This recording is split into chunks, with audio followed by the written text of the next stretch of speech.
Eu quero trazer aqui um estudante da Erendon Vital, né, para ele fazer a participação dele. Ele é monitor da nossa biblioteca aqui, o David Miguel, do primeiro ano G. Por favor, David, se achegue aí, fique à vontade. Boa noite. Eu queria saber sobre como você teve a ideia e a iniciativa de criar o livro As Pequenas Chances.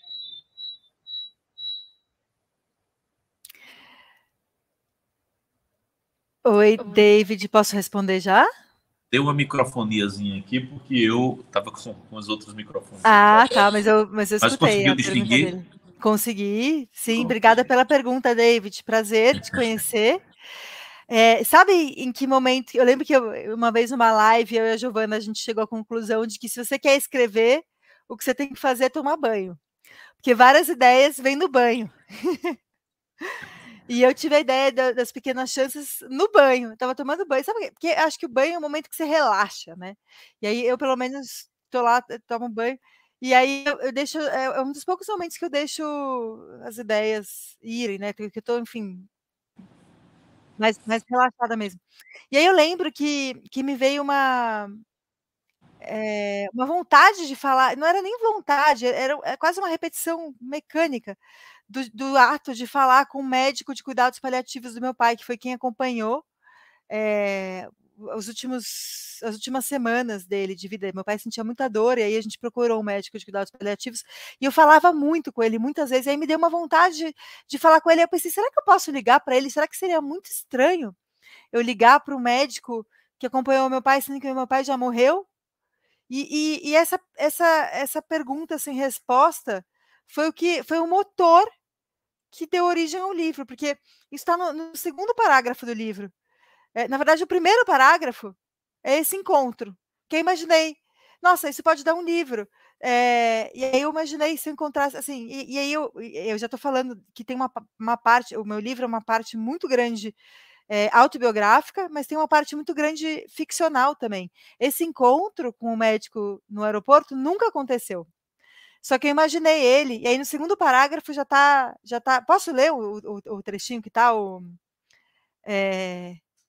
esse Claro, momento? Ó, deixa eu claro. ó, bem o comecinho, tá? Ó. Demoro alguns segundos para entender de onde aquele rosto me é familiar.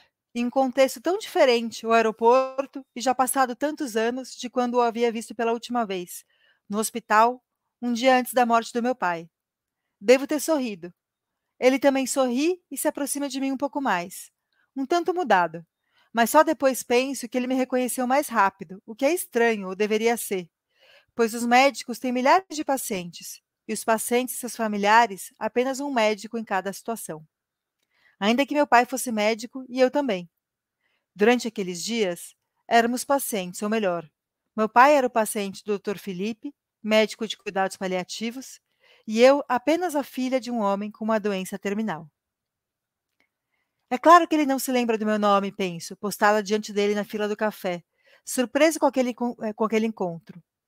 Penso em dizê-lo eu mesma, evitando algum constrangimento. Se é que seria constrangedor um médico se esquecer do nome da filha do seu paciente tantos anos depois. Mas não digo nada. Sorrio de volta, ou antes, ou ao mesmo tempo.